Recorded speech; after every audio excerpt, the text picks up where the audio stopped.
Nah, apa sih yang laku gitu? Saya baca, ya maaf gitu ya. Yang esek-esek biasanya Pak ya? Ya esek-esek satu itu ya, esek-esek satu. Yang kedua, ya memang yang cepat aja, Iya. cepat. Tapi struktur kalimat tidak bagus dan lain sebagainya, itu tidak apa-apa kelihatannya. Tapi cepat apa dan lain sebagainya. Jadi ada formula-formula itu yang tadi minat baca menjadi harus disesuaikan formatnya juga itu tadi gitu. Nah itu salah satu tantangan paling besar dari penerbitan sekarang yang saya lihat, dan cukup agak risih juga gitu saya ketika orang tuh dinilai berdasarkan keviralannya gitu ya, bukan berdasarkan ya kualitas dari karyanya. Jadi viral dulu baru kualitas, mungkin berkualitas juga, saya nggak bilang bahwa itu jelek gitu ya. tapi dinilainya kan dari viralnya dulu. Itu saya agak terganggu gitu. Ada istilah logika pasar gitu ya. Atau kalau kita lihat juga misalkan penerbit itu bagaimana dia menerbitkan bukunya. Itu kan sebetulnya sebuah gambling ya. Iya. Belum tahu bukunya ini akan laku atau tidak. Gitu. Kalau laku ya dia punya profit yang besar, kalau enggak ya ada resiko juga gitu sebetulnya. Sudah dicetak sedemikian banyak tapi enggak diserap pasar, artinya ada ongkos produksi yang tidak kembali gitu. Nah, jadi dia akan pertama sih saya kira akan melihat ini akan diserap oleh pasar atau tidak. Maka kemudian ya legitimasi dari fanbase, sebutlah seperti itu akan menjadi pilihan. Jadi kenapa di Wattpad yang viral itu diterbitkan? Kenapa di Twitter yang viral gitu, itu yang diterbitkan, KKN Desa Penari dan sebagainya. Jadi dia sudah punya fanbase duluan. Dia sudah punya jaminan ini akan dibeli oleh berapa banyak orang. Sayembara lomba akan cepat meningkatkan nama dengan catatan menang. Nah problemnya adalah untuk menang juga tidak mudah gitu ya.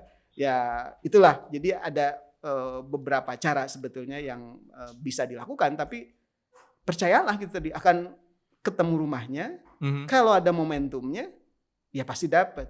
Nah, cuman mungkin dalam konteks sabar itu tadi, supaya sabarnya tidak terlalu melelahkan, nulis aja terus selama ada waktu. Betul. Jadi kita nabung karya aja. Jadi ketika pada saatnya momentum itu datang, kita sudah siap. Halo warga distrik, hari ini saya Malik, saya membajak nih distrik utara dari Kang Prio. Saya hari ini mau diskusi tentang literasi. Nah kebetulan kita kedatangan tamu hari ini adalah Pak Sony Hardiana, dosen PWK. Beliau ini ternyata adalah seorang novelis dan banyak juga novelis tidak terkenal. Novelis yang dikenal banyak orang. Novelis yang dikenal banyak orang, tapi harusnya lebih banyak lagi yang tahu beliau. Nah, saya pengen belajar dari Pak Sony ini terkait bagaimana penerbitan buku-buku fiksi, cerita seperti apa, pengalaman beliau bagaimana menerbitkan artikel-artikel dan tulisan-tulisan di koran-koran dan majalah-majalah sejak mungkin 25 tahun yang lalu Pak ya, udah mulai aktif begini. Iya. Meskipun sempat vakum. Oke. Nah, sekarang saya akan mulai pertanyaan yang saya hari ini ditemani oleh asisten host yang ditunjuk oleh Kang Prio untuk menemani saya, yaitu Kang Eja. Jangan malu-malu, ini Kang Eja ini ternyata adalah muridnya Pak Sony ya. Dulu. Oke. Nah, saya pengen tanya Pak Sony, jadi apa sih alasannya Pak Sony dulu suka menulis gitu ya? Ceritanya awalnya seperti apa? Agak flashback jauh nih. Flashback jauh banget gitu ya. Jadi kalau ditanya kenapa dulu saya menulis gitu, yang pertama karena mungkin suka baca sih. Suka baca ya. Jadi ya tadi literasi ya, kita bicara tentang literasi. Ya membaca itu membuka jendela gitu ya. Jadi saya suka membaca pada awalnya. Jadi dengan membaca itu kemudian imajinasi sepertinya mulai terbangun gitu ya. Dan yang timbul kemudian adalah saya harus tuliskan imajinasi itu. Gitu ya. Jadi ya mencoba-cobalah setelah itu gitu ya. Mencoba-coba, jadi sambil sekolah belajar gitu, belajar bahasa Indonesia. Saya suka sekali dengan pelajaran bahasa Indonesia, apalagi kalau sudah mengarang gitu, mengarang bebas gitu ya. Mengarang bebas ya. Mengarang bebas itu adalah satu kesenangan gitu Iya, ya. iya. Nah dari situ barangkali mulai gitu mencoba menulis sendiri gitu, setelah membaca berbagai karya gitu misalkan dari orang-orang. Nah kemudian terpikirkanlah gitu misalkan rasanya saya juga mungkin bisa menulis dan dimulai gitu. Jadi pertama membaca, kedua adalah mau memulai. Tepatnya sejak kapan tuh Pak pertama tuh? Kalau membaca ya dari SD saya sudah sangat senang membaca ya. Jadi mulai dikenalkan di SD itu kelas 2 apa kelas 3 gitu ya. Jadi ada guru yang dia pengurus perpustakaan tuh. Saya terkesan sekali dia bawa buku gitu sedemikian banyak. Ya dipegang secara seperti ini gitu. Nah gini nih, dipegang begini banyak gitu. Jadi itu adalah buku-buku yang akan dipinjam oleh anak-anak gitu. Nah saya tertarik dengan buku dari situ gitu. Jadi mulai meminjam di situ, membaca dan sebagainya. Tapi ya menulis kalau disuruh oleh guru mengarang tadi gitu. Belum menulis gitu. Dan setelah itu ya semakin berkembang. Saya semakin tertarik membaca cerita-cerita terutama fiksi gitu ya. Mulai SMP barangkali saya suka cerita silat, suka Koping Ho, suka Wiro Sableng, baca-baca komiknya Har gitu ya, Panji Tengkorak apa segala macam itu Gundala gitu, itu saya baca semua tuh. Biasanya pergi ke dulu namanya taman bacaan. Jadi sewa. Nah, uang saya nggak banyak tuh, patungan sama saudara gitu ya. Jadi ada saudara sewa satu komik itu biasanya 12 jilid ya. 12 jilid. Itu jadi masing-masing sewa 2. Jadi ada 6 orang, jadi bayarnya cuma 2 gitu. Nah itu ya akhirnya kita bisa baca itu. Nah dari situlah mulai kemudian ya tentang cerita silat itu ya. Saya minta dulu tahun berapa ya sama orang tua saya, SMP kelas 3 kalau nggak salah. Lebaran atau apa ya, minta dibelikan mesin ketik. Mesin tik. SMP kelas 3 Pak? SMP kelas 3 lah. Ya? Minta mesin tik. Biasanya kalau orang-orang zaman itu mintanya apa Pak? Motor? Atau motor, ya itulah kayak sepeda, motor atau apa gitu. Ya alhamdulillah orang tua saya belikan. Berarti udah mulai 3 SMP mulai benar-benar nulis Pak ya? Iya, mulai mengetik. Tapi berarti membangun imajinasi tulisan itu berdasarkan buku-buku yang dibaca sejak buku-buku tadi, buku silat, buku cerita-cerita sejak SD Pak ya berarti ya?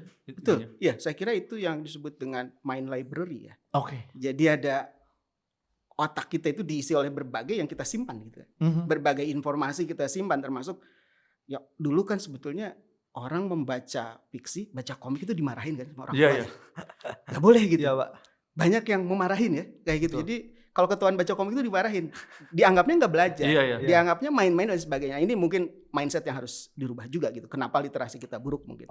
Jadi sering dulu itu saya curi-curi membaca itu juga gitu ya, karena takut dimarahin. Jadi disimpan di bawah bantal, pura-pura tidur padahal membaca dulu gitu.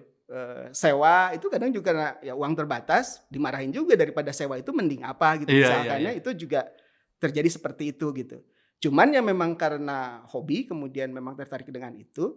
Nah sering kali memang tadi curi-curi, pinjam, simpan, baca. Nah bacaan-bacaan itu yang saya kira dia tersimpan di dalam memori itu. Nah itulah yang disebut dengan mind library gitu ya. Jadi otak kita itu punya perpustakaan sendiri yang dia menyimpan semua informasi-informasi itu. Dan kalau diolah gitu kemudian ya muncullah imajinasi yang kalau kita tulis secara sistematis, ya jadi buku, jadi apapun itu. Gitu. Nah kan Pak Sonetti kan sekarang dosen di PWK Pak ya. Berarti studinya planologi juga sejak awalnya. Jadi mulanya hobi menulis, hobi membaca, terus sekarang jadi sampai jadi peneliti akademisi nih. Apakah ada linearitas, ada yang terbawa gitu dari semangat menulis itu sampai ke pekerjaan sebelum kita masuk nanti ke karyanya Pak Sony? Iya pasti sih, itu pasti ya. Ya kalau dulu saya menulis pertama itu kan pengaruh bacaannya tadi itu, Koping Ho, Wiro Sableng gitu, terus apalagi ya komik-komik itu. Maka yang ingin saya tulis adalah cerita silat. Jadi mesin ketik pertama saya itu menghasilkan satu buku yang saya ketik sendiri, ya tidak diterbitkan juga gitu ya, karena memang kualitas dan sebagainya nggak tahu juga seperti apa cara nerbitin. Tapi saya ingin bikin buku. Ya saya bikinlah buku itu. Pengen ada covernya, saya cari teman di kelas yang bisa menggambar, suruh dia gambar, bikin cover, lalu saya dijahit beneran dijahit gitu ya si buku itu. Jadi teman saya suruh gambar di karton, nah karton itu saya lipat, kertas-kertas yang saya ketik itu saya gunting seukuran buku Wiro Sableng saat itu. Lalu saya tumpuk aja. Ya dijahit aja. Jadi itu ada 2 apa 3 judul lah gitu yang saya jadi. Meskipun secara kualitas saya nggak tahu seperti apa juga gitu. Kalau dibaca sekarang mungkin ya malah jadi lucu ya, bukan cerita silat gitu. Nah entahlah itu. Itu yang pertama kan seperti itu. Jadi terpengaruh oleh bacaan. Oke. Setelah itu SMP, SMA saya mulai menulis cerpen. Cerpen remaja. Jadi kalau dulu ada majalah sangat legendaris ya, namanya Anita Cemerlang. Isinya adalah cerpen-cerpen remaja. Ya masa itu kan mulai mengenal senang sama lawan jenis dan lain sebagainya. Yang dibaca adalah cerita-cerita seperti itu. Maka yang ingin saya tulis juga adalah itu. Maka saya menulislah cerpen itu. Nah saat itu mulai berani untuk mengirim ke media. Jadi dari situ dikirim ke media. Dan ternyata diterima beberapa. Dan kemudian ya masuklah di majalah-majalah itu. Jadi itu mungkin SMA lah ya. Kelas 2, kelas 3 gitu. Saya membuat itu. Nah lalu kemudian lulus kuliah. Masuk PWK. Ini yang seru tuh di sini. Di sini harusnya kebentuknya. Sebagai mahasiswa ini gimana? Masuk PWK. Masuk PWK. Masuk juga asupan-asupan baru tentang ilmu tentang tata kota, tentang sistem, tentang demokrasi, ketidakadilan, kemiskinan dan lain sebagainya gitu. Tapi banyaknya saat itu dituangkannya dalam bentuk laporan. Saya juga menulis dulu ada dengan teman-teman saya di Himpunan Mahasiswa Planologi tahun 96 apa 97 gitu. Kita mengajukan proposal ke Harian Umum Pikiran Rakyat. Jadi kerjasama dan Pikiran Rakyat menyetujui. Lalu secara eksklusif setiap minggu itu ada suplemen. Jadi suplemen itu adalah bagian khusus dari sebuah surat kabar yang tematik. Nah, suplemen itu namanya Bandung Raya. Jadi membahas tentang tata kota Bandung. Nah kita teman-teman di himpunan itu menyusun 4 halaman. Eksklusif 4 halaman. Khusus itu berarti apa Khusus. Jadi sampai berapa ya? Mungkin 10 edisi tuh kita bisa selesaikan itu tuh. Setiap minggu kita bikin 1 minggu atau 2 minggu, saya agak lupa ya. Antara 1 atau setiap 2 minggu lah. Nah jadi pengaruh itu tuh sistem dan lain sebagainya ya. Meskipun kemudian ya di saat itu juga ya novel saya mulai menulis novel juga. Menulis novel yang lebih serius dan mulai berpikir ini harus diterbitkan oleh penerbit. Nah, mulai masuk ke novel nih Pak, nih tentang cerita fiksi nih. Yang pertama ditulis tuh apa sih Pak? Tentang apa? Dan ya ceritanya gimana gitu? Ya tadi ya sebetulnya ya tadi terpengaruh oleh lingkungan, oleh asupan-asupan yang masuk ke dalam otak kita gitu ya. Jadi kelanjutan dari cerita-cerita cerpen ya, terakhir saya menulis cerpen lalu menulis yang bukan fiksi gitu ya. Tadi tulisan-tulisan tentang tata kota dan lain sebagainya. Nah saya melanjutkan cerpen tadi gitu. Jadi romansa gitu ya. Dan saat itu juga kan kita melihat pasar tuh. Apa sih yang sedang ramai gitu. Nah saat itu tuh yang paling ramai itu kalau salah satunya adalah disebut dan genrenya itu teen lit. Teen literatur. Jadi literatur buat remaja. Jadi zaman itu ada Kambing Jantannya Raditya Dika tuh, yang keluar tuh. Terus ada Jomblo Aditya Mulia gitu ya. Dan sejenis itu gitu ya. Itu yang ada Fairis Estikinasi gitu atau siapa gitu ya. Jadi banyak judul-judul itu tuh. Nah saya bikinlah yang memang mengikuti pasar karena itu waktu saya SMP tuh baca kayak gitu juga. Jadi saya dulu pasar SD kayaknya. Jangan buka kartu gap. Ini ketahuan. Jebakan umur itu. Nah, ya itu tahun berapa Pak pertama kali menerbitkan buku itu tahun tahun 2000 saya menulis itu setelah lulus padahal ya sebetulnya ya. Jadi di sela-sela kerja lah, mulai kerja, mulai menulis. Terbitnya itu di 2006 gitu ya. 2006 apa ya? 2006. Jadi saya terbit 2 novel. Ya, jadi ini nih ada novelnya ya. Coba kita lihat. Nah. Wah, ini nih.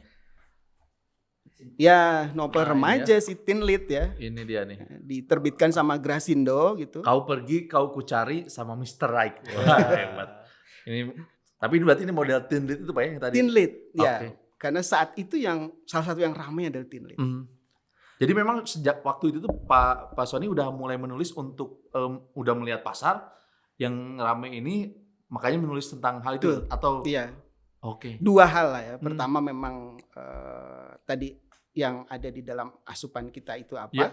Meskipun sudah mulai kuliah, tapi ya saat itu kan sedang mencari cinta juga gitu. Iya. Jadi terpengaruh ya. Meskipun ya jadi prosesnya agak panjang. Prosesnya agak panjang gitu. Prosesnya agak panjang. Ya dalam masa itu ya itu yang kemudian muncul gitu di dalam pikiran dan itu yang dituliskan. Gitu. Nah ini menarik sebetulnya teman-teman. Kalau Gasar kan Pak Sony ini sebagai profesional juga masih aktif ya Pak ya. Jadi selain mengajar, Pak Sony juga sebagai profesional gitu. Sebetulnya kan kalau saya lihat ini sepertinya Pak Sony ini harusnya orang sibuk nih. Orang sibuk. Dan menulis ini menurut saya itu nggak bisa pekerjaan konsentrasi ya. Bahkan Mas Malik pun butuh waktu lama gitu ya. Coba kita, untuk menulis. Nah itu kita tanya ini. Ya betul. Momentum apa Pak? Betul sekali sebetulnya ya. Jadi memang ya menulis pada saat itu disediakan waktunya ya. Saya diluangin Pak ya. Malam sih. Jadi malam 2 jam gitu sebelum tidur biasanya jam 10 sampai jam 12 malam lah gitu. Itu disediakan untuk itu. Atau pagi setelah sholat subuh 1 jam gitu. Jadi sehari bisa jadi ada 3 jam menulis lah. Gitu. 3 jam menulis sehari. Ya bisa jadi dalam seminggu 4-5 hari gitu. Itu yang dilakukan. Ya orang bilang ya harus konsisten ya. Jadi kita bisa menulis berapa kata sehari gitu. Itu yang perlu dilakukan gitu. Meskipun kemudian, nah ini juga yang menjadi alasan saya sempat vakum juga menulis fiksi. Jadi dari setelah terbit novel kedua itu tuh cukup panjang tuh, belasan tahun saya vakum. Banyak alasan sebetulnya. Sibuk ya, sibuk. Banyak alasan. Cari-cari ini. Ya sudah menikah, ada kebutuhan yang harus dipenuhi, dan menulis itu tadi butuh waktu. Betul. Panjang. Sepakat Pak. Belum tentu bisa memenuhi kebutuhan. Iya betul. Sehingga kemudian pilihan-pilihan. Dan saya udah lulus kuliah ya, saya punya ijazah yang bisa dijadikan modal gitu.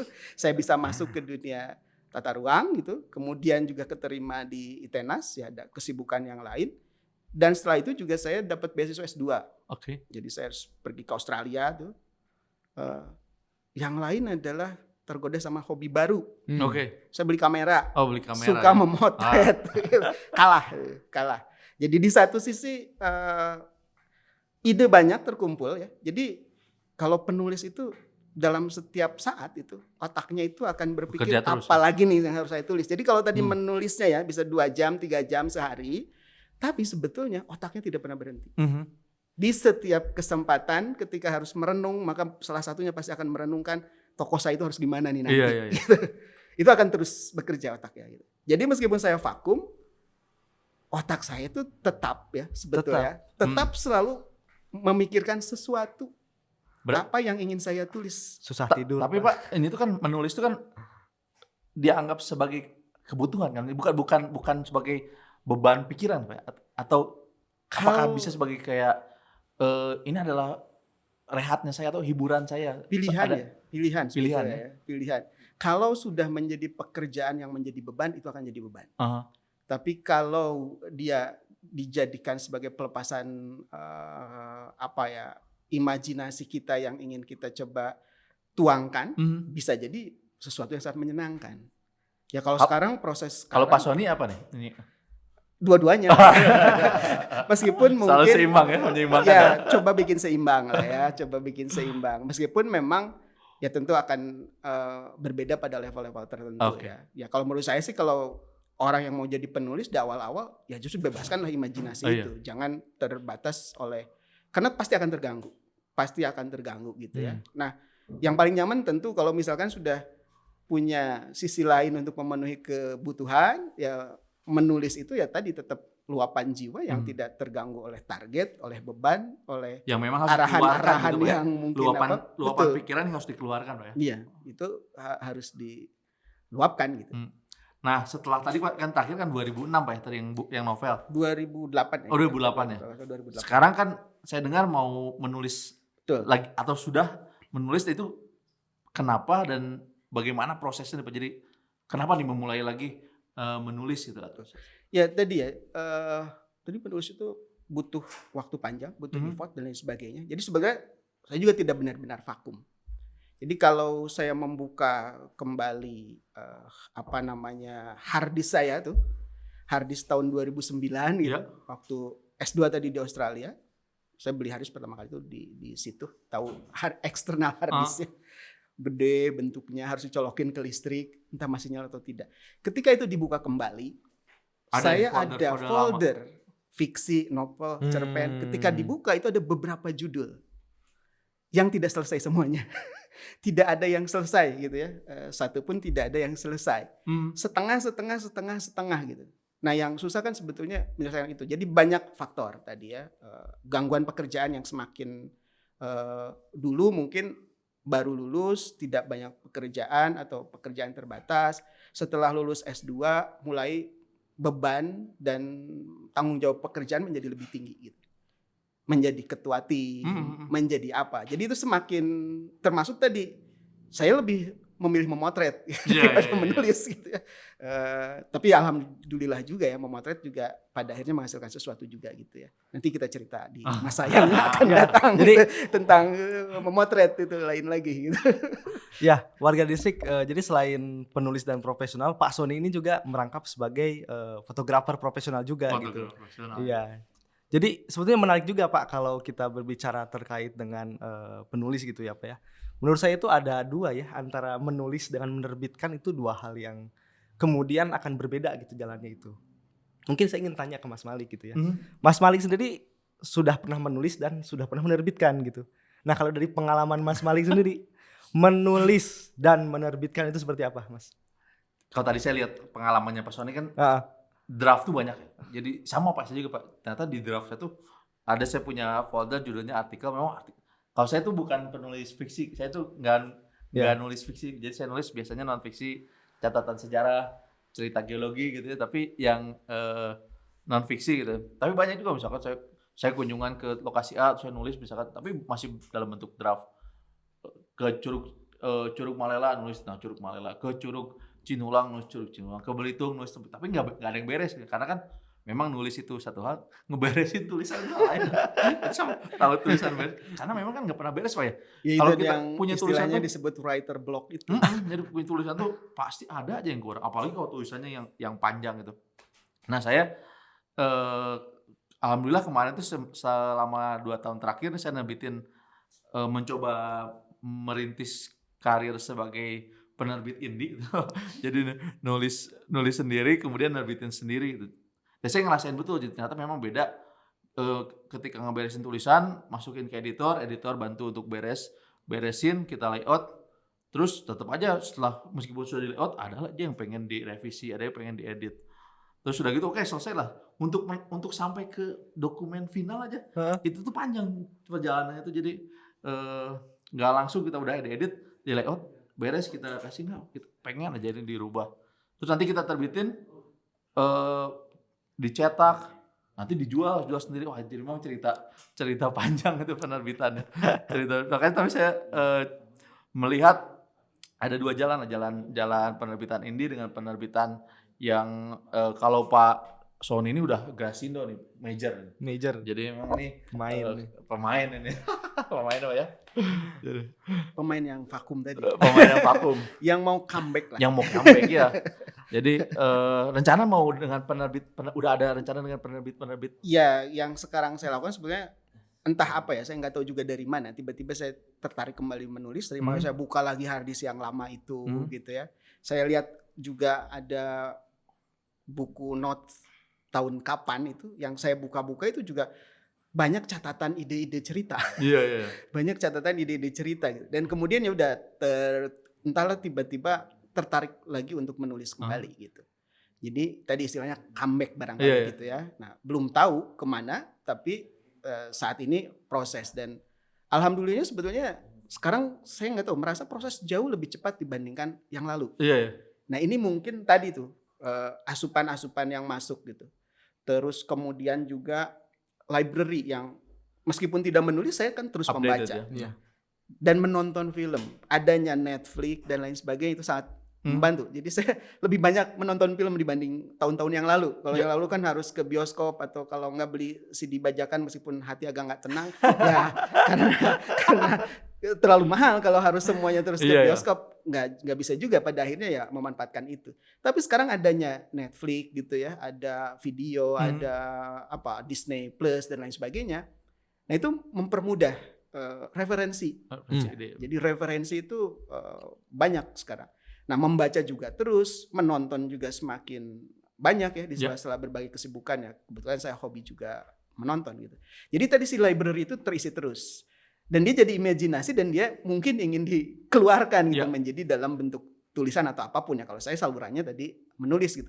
Nah mulailah menulis lagi itu tadi gitu. Jadi dari sana kelihatannya ya kenapa menulis kembali. Dan nyambung ke yang tadi ya, apa sih yang ditulis sekarang itu mungkin pertanyaannya. Nah ya tadi perjalanan hidup itu akan menentukan atau merubah menurut saya cara pandang gitu. Kalau tadi cerita remaja, nah di comeback ini mungkin agak berbeda nih. Agak berbeda Pak ya. Berbeda. Apa nih Pak? Tentang apa nih Pak? Kalau boleh spill dikit ya.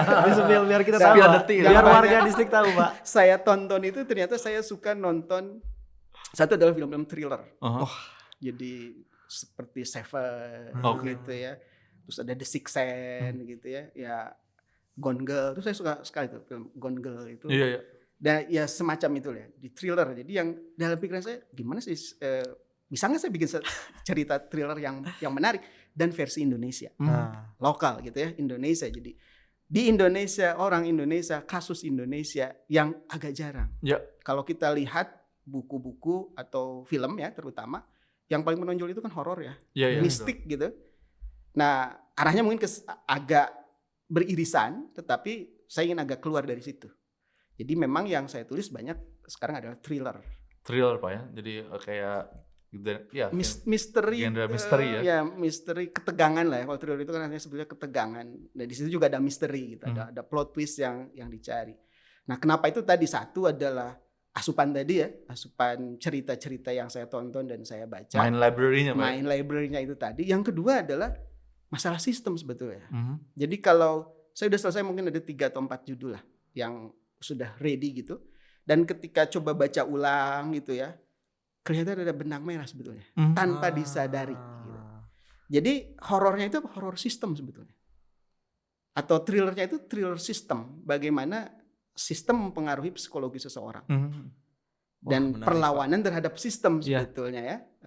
Jadi mungkin contoh saya ada satu yang saya kasih judul itu Leuweung Jarian.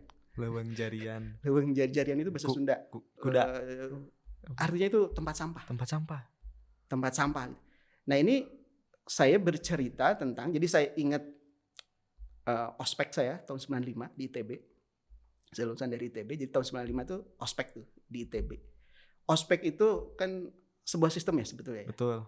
Bagaimana sistem, kalau itu ya simulasi lah ya. Kalau senior bilangnya simulasi pendidikan gitu ya. Bagaimana simulasi orang-orang di level bawah itu ditekan oleh level yang lebih tinggi gitu ya kan. Seperti itulah gitu. Dan saya bawa agak horor. Tapi kemudian horornya itu terkait sistem itu tadi.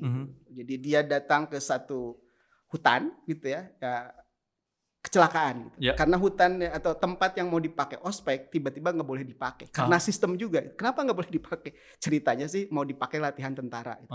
Jadi tiba-tiba izinnya nggak hilang gitu. Cabut gitu ya. Tapi makanya, itu memang mungkin sangat mungkin itu sistem kan. Sistem membuat acara yang sudah direncanakan tiba-tiba gagal. Nah, itu yang pertama kan, triggernya dari situ. Maka dia harus cari tempat baru tuh.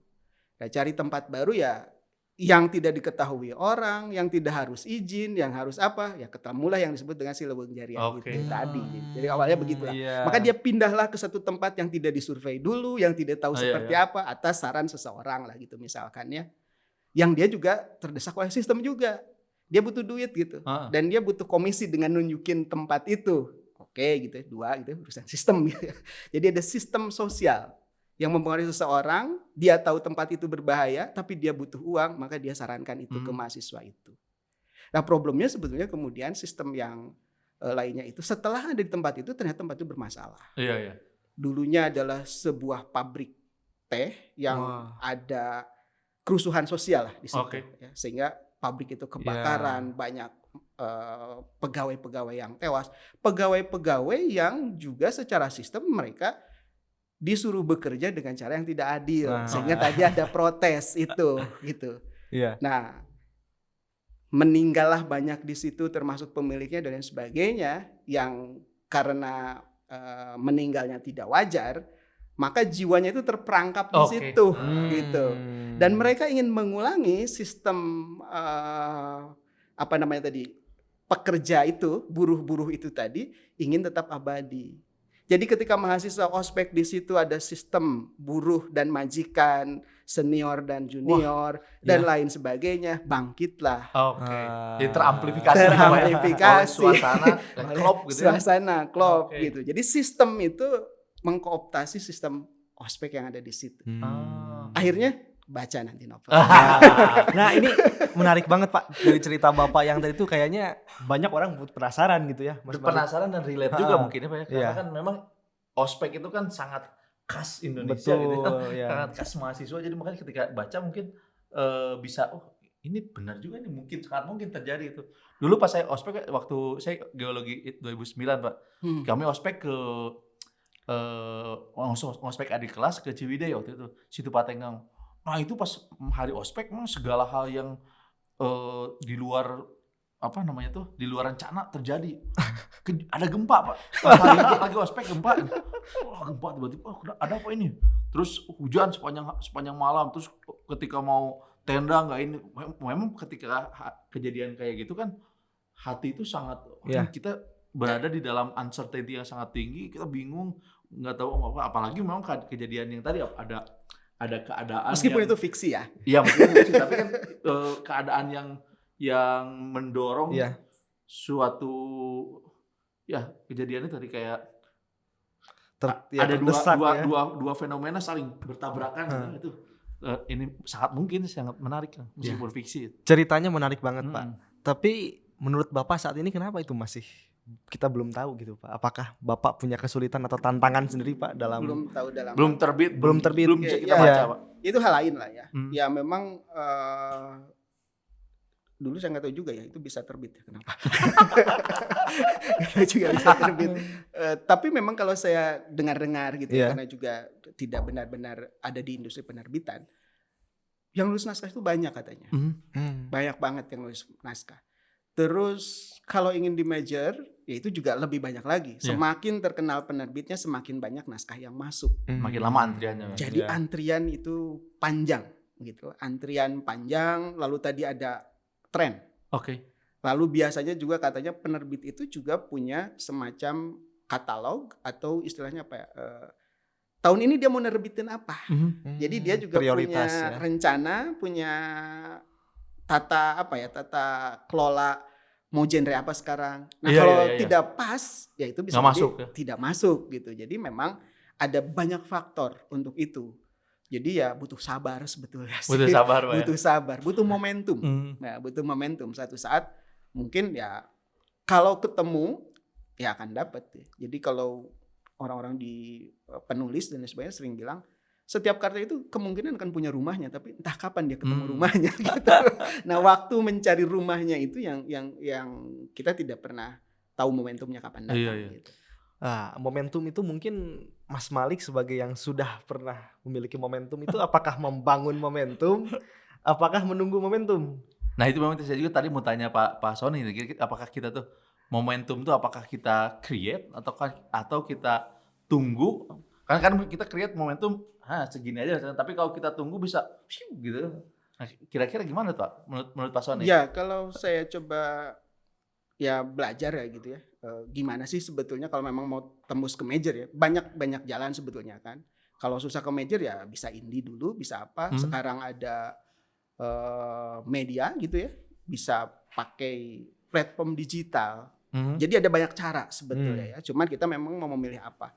Tapi apapun caranya, yang pertama ya kita memang harus fokus gitu. Kita harus punya strategi, punya kesabaran tadi, punya energi untuk tetap memperjuangkan gitu ya. Jadi harus investasi tenaga dan waktu Pak ya. Tenaga dan waktu ya itu yang dan mungkin harus kita biaya pilih. juga Pak. Betul. Ada banyak jalur lah ya kalau saya lihat ya. Tadi jalur tradisional itu ya kirim ke penerbit. Terus kita sabar nunggu penerbitnya membaca yang entah kapan dibacanya itu tadi. Itu juga ada grade saya kira ya. Penerbit major utama itu bisa jadi di atas 6 bulan baru dibaca, bahkan bisa jadi ya lebih 1 tahun atau apa. Penerbit menengah bisa jadi mungkin kurang dari itu, penerbit kecil bisa jadi lebih cepat. Nggak mau dikurasi ya indie tadi, terbitin sendiri. Tapi problemnya kan ada di sirkulasi, distribusi gitu ya, penjualan dan lain sebagainya. Jadi semakin tadi ke major yang utama akan lebih memudahkan kepada penulis gitu. Nah, tetapi tadi ada kesabaran kalau dia memang apalagi debutan gitu ya, belum terkenal namanya dan lain sebagainya. Itu yang pertama. Yang kedua biasanya ada yang disebut dengan open submission ya. Jadi membuka tuh dalam jangka waktu tertentu, penerbit itu membuka penerimaan naskah yang dia kasih batas waktu. Ini lebih oke, tapi mungkin juga ketat. Bisa masuk atau tidaknya, itu jalur yang kedua. Jalur yang ketiga jalur lomba. Nah, ini juga akan cepat. Sayembara lomba akan cepat meningkatkan nama dengan catatan menang. Nah, problemnya adalah untuk menang juga tidak mudah gitu ya. Ya itulah. Jadi ada beberapa cara sebetulnya yang bisa dilakukan, tapi percayalah gitu tadi akan ketemu rumahnya. Kalau ada momentumnya ya pasti dapat. Nah, cuman mungkin dalam konteks sabar itu tadi, supaya sabarnya tidak terlalu melelahkan, nulis aja terus. Selama ada waktu. Betul. Jadi kita nabung karya aja. Jadi ketika pada saatnya momentum itu datang, kita sudah siap dengan banyak karya. Jadi tidak harus nulis selesai, tunggu berapa lama terbit, setelah itu mau nerbitin apa kita nggak punya karya. Itu yang jadi masalah, jadi tidak sustain. Jadi mungkin ya kalau menurut saya ya tulis aja karya itu. Kalau bagus kan bisa jadi juga seiring waktu kualitas akan semakin bagus. Mantap. Nah, jadi ketika momentum itu hadir, kita siap sudah gitu ya? Siap dengan banyak stok karya yang kemudian bisa diluncurkan lebih cepat dari sebelumnya. Nah, kalau saya melihat gini sih Pak, kan memang kalau zaman sekarang tuh kan hustle gitu. Side hustle semua tuh kayak orang tuh dipaksa untuk dia bisa nulis, bisa mendagang menjual karyanya, dia harus bisa self branding gitu. Terus nah bagaimana menurut Bapak nih terkait halnya, apalagi kan sekarang pembaca banyak, orang yang mengakses bacaan mungkin lebih banyak. Terus bacaan juga, sumber bacaannya semakin banyak. Nah, gimana nih kita mix and match ini? Tadi apakah kita harus fokus menulis sementara tadi kan kalau misalkan kita fokus menulis mungkin menjual agak ngefokus nih, atau misalkan mempromosikan diri, apalagi misalnya Bapak bekerja juga jadi dosen juga nih. Seperti apa nih kira-kira nih Pak? Ya memang itu strategi hidup ya. Jadi sangat kondisional sih. Menurut saya sangat kondisional ya. Jadi memang kemudian setiap orang tentu akan berbeda-beda kondisinya gitu. Ya strategi itu akan dipilih seperti apa. Kalau tadi mungkin misalkan ada orang yang sudah mapan terus mau menulis, ya mungkin dia bisa jadi tidak peduli, ya nulis aja. Gak peduli hasilnya seperti apa gitu.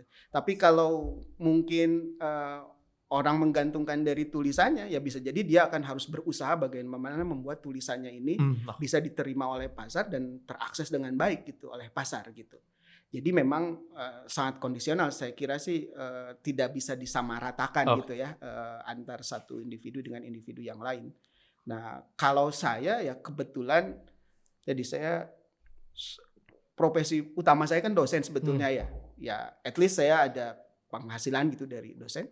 Lalu juga saya sering ya kadang-kadang membantu lah ya, membantu government gitu, bikin rencana tata ruang atau apa gitu. Ya oke gitu. Menulis hal lain ya, itu untuk memanjakan imajinasi yang terkumpul Iya. banyak di dalam kepala itu gitu. Itu ya saya tulis aja gitu.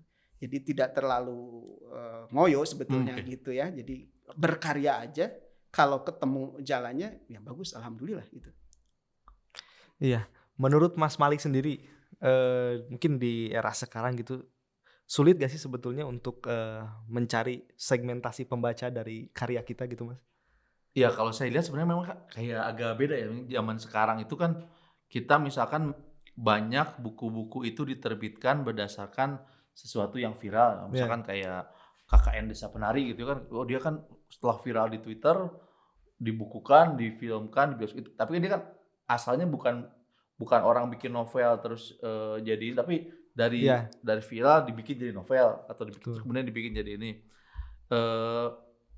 Ada juga yang modelnya misalkan dia dari yang sekarang misalkan Panji ini dari pertunjukan stand up komedi dia bikin sekarang jadi buku kan, model-model kayak gitu. Atau bahkan sekarang tuh ada penulis-penulis tuh yang memang dia mengejar influencer, terus dia ditanya sama penerbit, kamu mana lah sini biasa bikinin dari tulisan-tulisan kamu, saya bikinin buku.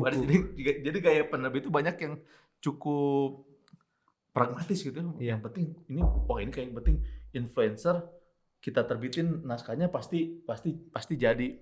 Nah itu salah satu tantangan paling besar dari penerbitan sekarang yang saya lihat, dan cukup agak risih juga gitu saya ketika orang tuh dinilai berdasarkan keviralannya gitu, bukan berdasarkan ya kualitas dari karyanya. Jadi viral dulu baru kualitas, mungkin berkualitas juga, saya nggak bilang bahwa itu jelek gitu ya. Tapi dinilainya kan dari viralnya dulu. Itu saya agak terganggu gitu. Nah, tapi saya juga merasa bahwa ada banyak cara-cara untuk meraih pembaca gitu. Jadi banyak, misalkan kita bisa, ada banyak penulis baru, dia menulis novel atau menulis cerpen, kemudian sampai misalkan di-upload di Wattpad atau di Karya Karsa gitu ya. Di situ dia ternyata membangun engagementnya di sana besar, dia dapat, akhirnya dipinang oleh penerbit. Saya juga survei istri saya sering cerita tentang kayak gitu, tapi saya nggak pernah nyoba, makanya nggak tahu karena harus nyoba dulu ya kalau tahu, biar tahu. Jadi dia dari viral dari Wattpad kemudian atau dari Karya Karsa dipinang oleh penerbit. Atau yang misalkan bikin ceritanya suka dibikin. Misalkan Pak Sony udah punya ceritanya di buku, udah jadi sebenarnya. Gimana caranya? Misalkan kita bikin channel YouTube lah, misalkan kita bikin channel YouTube tapi kayak di spoiler atau misalkan dibikin gimana caranya membangun suasana novelnya, lalu orang jadi penasaran, dan kemudian ada strategi sosial media untuk menjadikan konten itu viral, akhirnya untuk pemancing ke novelnya sendiri. Itu banyak sebenarnya cara-caranya teman. Kan ternyata itu tuh effort perlu tenaga dibandingin tadi kan kita submit lah ke penerbit major, karena memang penerbit major itu sangat powerful gitu. Dia punya jaringan distribusi, dia punya rencana promosi, dia punya shelf di mana-mana di Gramedia. Memang itu tuh sangat powerful gitu. Jadi saya melihat sih, tapi sekarang jalan terbuka lebar di mana-mana, ada banyak cara untuk menerbitkan, ada banyak cara untuk meraih pembaca, meskipun mungkin agak tricky. Tapi ini ceritanya Pak Sony tadi menarik ya. Tentang ospek itu kan dekat banget gitu. Orang tuh kalau kata Raditya Dika itu cari yang deket-deket Pak. Kalau yang deket-deket kan kita relate gitu. Kan harus coba sepakat. Yang tadi menarik juga tuh. Ada istilah logika pasar gitu ya. Atau kalau kita lihat juga misalkan penerbit itu bagaimana dia menerbitkan bukunya. Itu kan sebetulnya sebuah gambling ya. Iya. Belum tahu bukunya ini akan laku atau tidak. Gitu. Kalau laku ya dia punya profit yang besar. Kalau enggak ya ada resiko juga gitu sebetulnya. Sudah dicetak sedemikian banyak tapi enggak diserap pasar, artinya ada ongkos produksi yang tidak kembali gitu. Nah jadi dia akan, pertama sih saya kira akan melihat ini akan diserap oleh pasar atau tidak. Maka kemudian ya legitimasi dari fanbase, sebutlah seperti itu akan menjadi pilihan. Jadi kenapa di Wattpad yang viral itu diterbitkan, kenapa di Twitter yang viral gitu itu yang diterbitkan, KKN Desa Penari dan sebagainya. Jadi dia sudah punya fanbase duluan, dia sudah punya jaminan ini akan dibeli oleh berapa banyak orang. Nah jadi itu pilihan-pilihan yang terjadi sekarang gitu ya. Meskipun untuk penulis ya tentu harus berpikir juga gitu ya. Yang pertama sebenarnya itu butuh waktu tetap tuh. Untuk saya sempat nyoba juga tuh di Wattpad itu.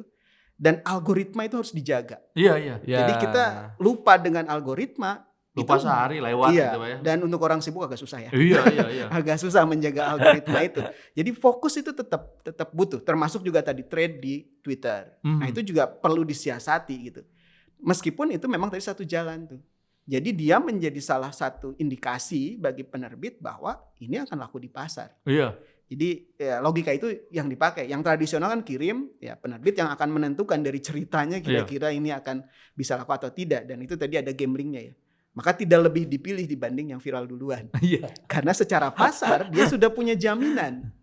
Jaminan ada sekian banyak orang yang akan beli. Jadi mungkin kalau sekarang pitching gitu ya ke penerbit gitu, di salah satu ini sudah dibaca sekian juta orang di Wattpad. Nah, itu adalah daya tawarnya gitu.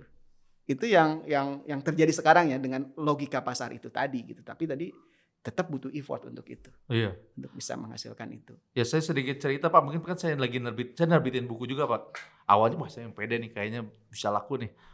Karena buku saya yang pertama tuh Berkelana di Pulau Jawa tuh laku lumayan Pak, besar Pak. Saya nerbitin lagi 2 buku lain gitu awal tahun ini. Wah ternyata nggak seperti yang saya bayangkan gitu. Akhirnya di rumah saya numpuk berkadus-kadus di rumah. Astagfirullahaladzim, ini gimana nih ngabisinnya?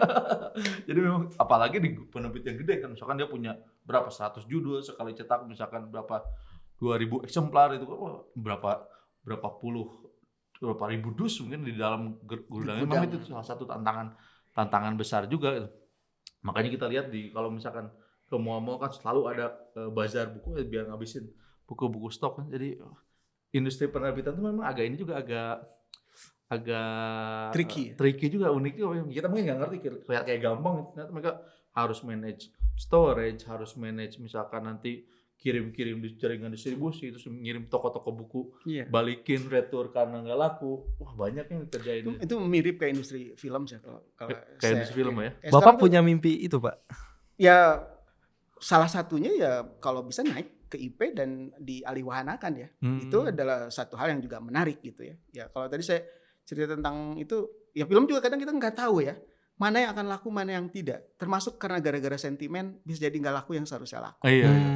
Contoh kasus filmnya siapa tuh? Pelangi di Mars. Itu menjadi tidak laku karena ada isu tertentu gitu, yang membuat orang jadi tidak nonton. Atau yang lagi ramai dibicarakan itu film Para Prasuk. Digadang-gadang dia akan punya penonton yang banyak. Kejadiannya tidak. Gitu. Jadi buku pun mungkin mirip sih menurut saya. Bisa jadi ada penerbit yang merasa buku ini akan laku terus menjadi tidak dan lain sebagainya gitu ya. Atau yang tidak disangka laku terus kemudian menjadi laku. Jadi faktornya itu banyak dan ada yang bisa diprediksi, ada yang mungkin faktor-faktor tertentu yang kemudian malah paling menentukan yang tidak terprediksi. Mungkin faktor doa ibu kali ya. Mungkin gitu ya, faktor doa ibu bisa jadi juga. Orang tua. Ibunya menarik lah. Gitu. Anakku baru nulitin buku. Tapi Pak, berbicara karya-karya Pak, menurut Bapak nih untuk sobat warga distrik gitu Pak, ada nggak Pak buku rekomen dari Bapak gitu yang memang dia untuk literasi lah Pak gitu Pak? Ya kalau buku yang menarik buat saya kecenderungannya saya sih membaca buku-buku yang memang agak sedikit sastra gitu ya. Jadi saya suka bukunya Bumi Manusianya Pram, itu Ronggeng Dukuh Paruk, Ahmad Tohari gitu ya. Lalu juga saya sangat suka dengan gayanya Kunto Wijoyo, ada beberapa judul ya. Kumpulan cerpennya Mencintai Bunga-Bunga gitu, terus ada Wasri Pindan Sutina dan lain sebagainya gitu.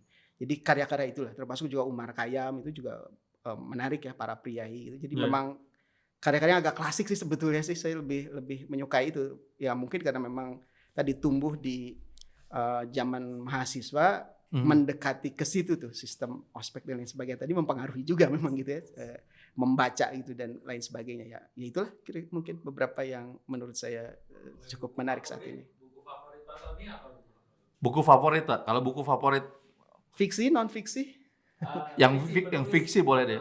mungkin Bumi Manusia itu Bumi salah Manusia, satu yang paling mendekati angka sempurna lah sebagai sebuah buku gitu ya. Dia mempengaruhi hidup orang banyak ya, secara sastra juga menarik, gaya bahasanya Pram juga tidak stereotip dengan banyak penulis yang lain.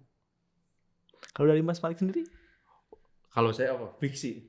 Ya bebas. Yang fiksi saya juga Pramudia sih. Ya, tapi saya anak semua bangsa Pak. Itu yang bagian yang paling berkesan buat saya. Jadi karena di buku Anak Semua Bangsa itu kan kayak si Mingke-nya tuh mulai mendapatkan apa kebangkitan nasionalismenya itu, kebangkitan bahwa ada kaumnya yang tertindas di situ. Saya tuh ketika baca Anak Semua Bangsa tuh saya baru pas lagi ngelihat yang petani Rembang itu Pak, yang yang tambang kapur ya. Tambang kapur yang ibu-ibu dipukulin sama oknum itu. Nah, saya kebayang wah ternyata zaman dulu si Mingke zaman dulu kayak gitu, sekarang masih kayak gitu juga. Jadi itu Anak Semua Bangsa tuh ini banget, mind blowing banget buat saya. Kalau yang fiksi, kalau yang non fiksi biografinya Alexander Van Humboldt itu.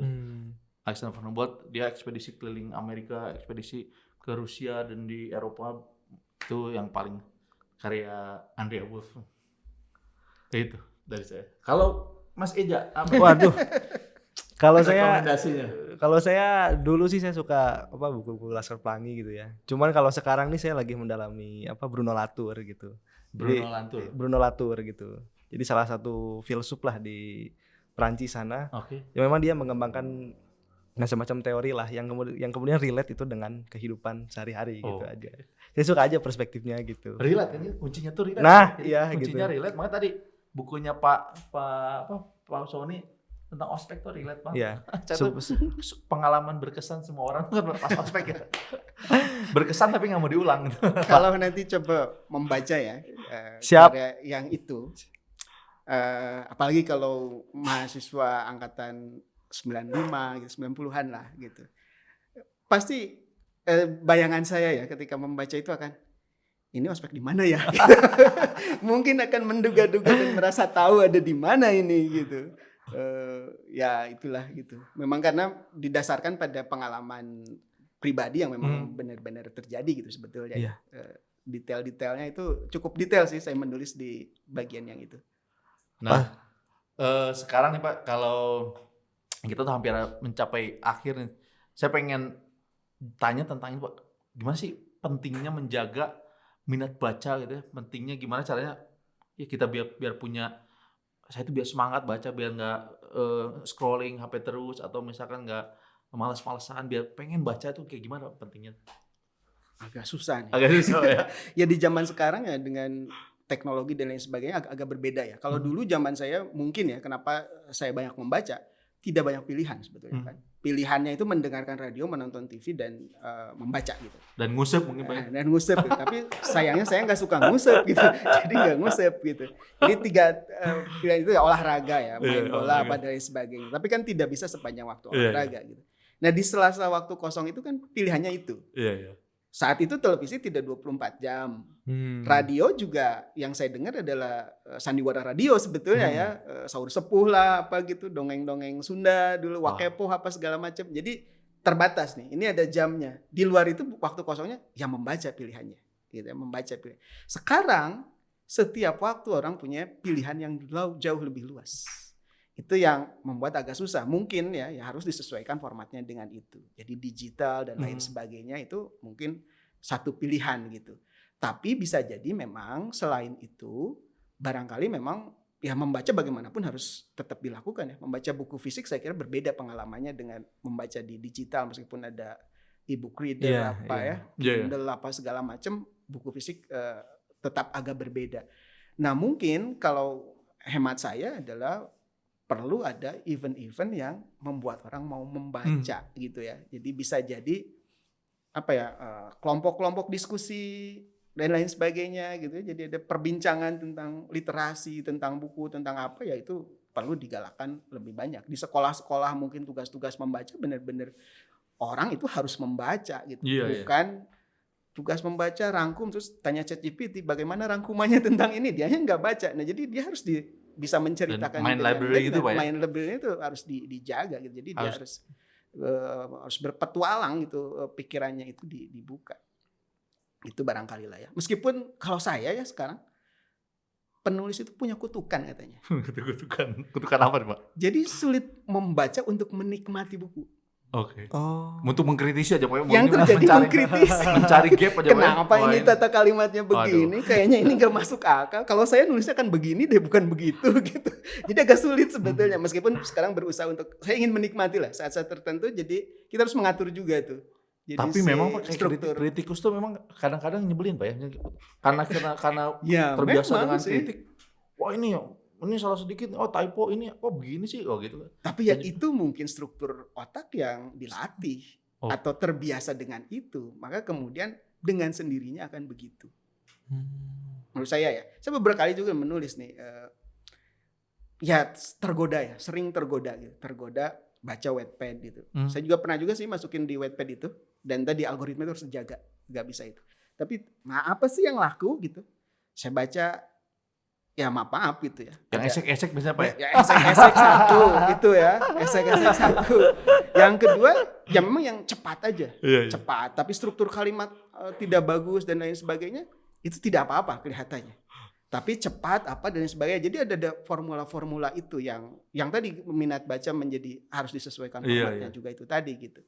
Nah sering tergoda gitu. Apa saya nulis begini aja nih gitu. Kalau mau cari uang atau apa gitu misalkan. Oke, yang saya jelas bukan pilihan gitu.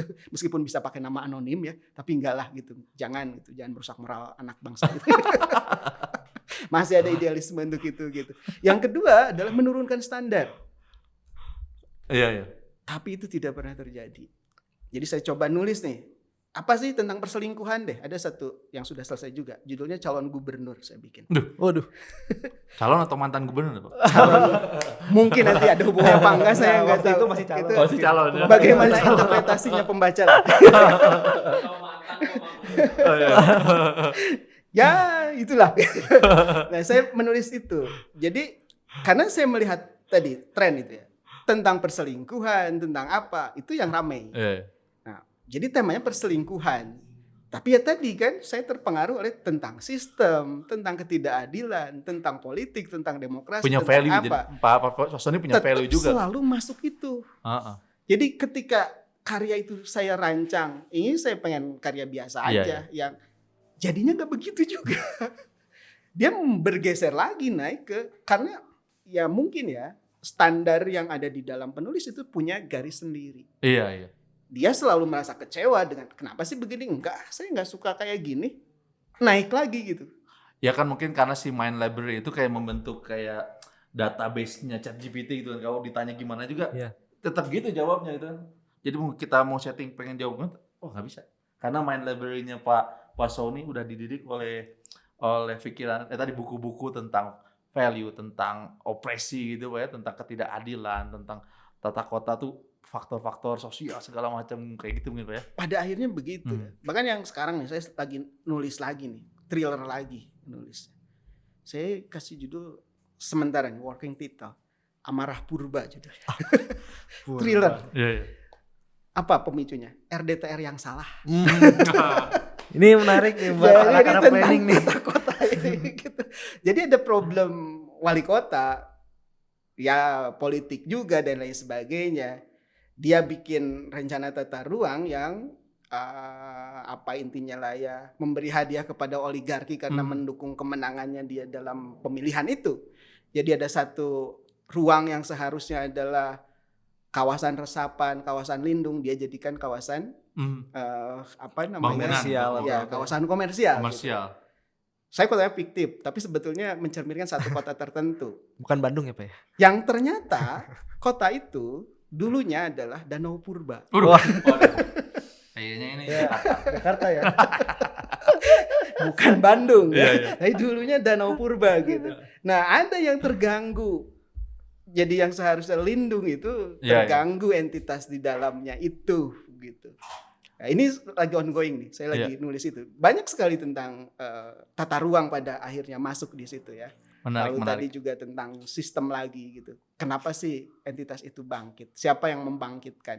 Ya itulah nanti. Terima kasih nih Pak Sony. Aduh luar biasa sekali. Jadi memang pengalaman karena membaca sejak SD, menulis di mesin tik sejak kelas 3 SMP, mengirimkan tulisan-tulisan ke majalah dan segala macam, menerbitkan novel dan segala macam, dan tetap konsisten menulis meskipun tidak dipublikasikan ke penerbit, membentuk Pak Sony dan pemikirannya sekarang gitu ya. Jadi, dan meskipun menulis untuk pasar, tapi ternyata dengan value-value yang sudah dipelajari itu ternyata tercermin juga di dalam tulisan-tulisan saya sih menantikan sekali Pak Sony tulisannya, semoga bisa diterbitkan. Doakan saja. Iya. Nah, mungkin sebagai penutup Pak Sony nih bisa disampaikan kepada para pembaca pesan, dan juga mungkin kalau mau promosi atau mau memohon dukungan coba bisa disampaikan Pak. Dan para yang mau pengen menulis. Betul. Kepada warga distrik kita nih, warga distrik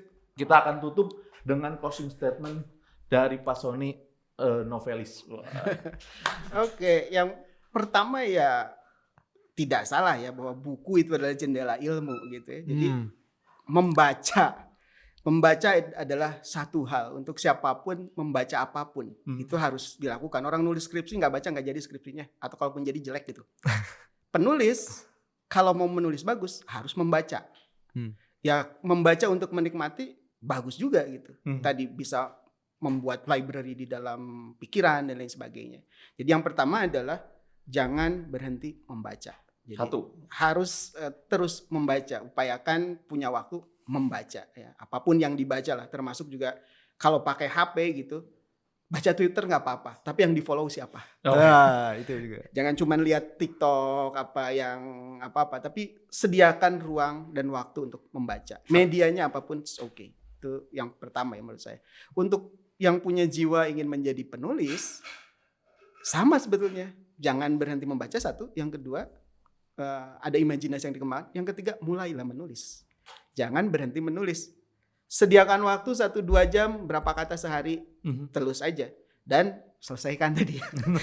Usahakan sampai selesai gitu ya. Di target lah gitu ya. Harus. Tapi juga mungkin tadi tuh jangan terlalu mau perfeksionis. Karena kalau kita membaca lagi akan selalu ada ruang untuk perbaikan. Jadi harus berhenti pada saat tertentu, oke, sudah cukup. Ya saya kira itulah ya. Yang ketiga mungkin kalau entah untuk siapa, perbanyak ruang diskusi tentang literasi. Tentang membedah buku, membaca buku bersama, apapun itu. Terakhir barangkali, turunkan harga buku. Turunkan harga buku ya. Karena itu jadi apa namanya? Jadi barrier Pak ya. Banyak protes atau banyak hambatan orang untuk bisa memiliki buku. Harga buku terlalu mahal. Saya kira itu. Ya. Terima kasih. Terima kasih banyak Pak Sony. Sobat distrik, warga distrik, terima kasih. Assalamualaikum warahmatullahi wabarakatuh. Waalaikumsalam.